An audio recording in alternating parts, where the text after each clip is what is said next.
નમસ્કાર મિત્રો, ગૌરાંગ તમોદ ચેનલમાં તમારું સ્વાગત છે। આજે આપણે ધોરણ 11નું ગણિત વિષયનું ઓગસ્ટ 2021નું નિદાન કસોટીનું પેપર સોલ્યુશન જોવાના છીએ।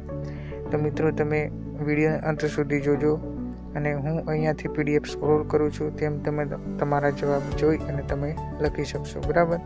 તો હું PDFને ધીમે ધીમે સ્ક્રોલ કરીશ અને તમે જવાબ લખતા રહેજો। અને જો ચેનલ પર નવા હોય તો સબસ્ક્રાઈબ કરી લેજો અને વિડીયોને એક લાઈક પણ કરજો। ચાલો શરૂ કરીએ।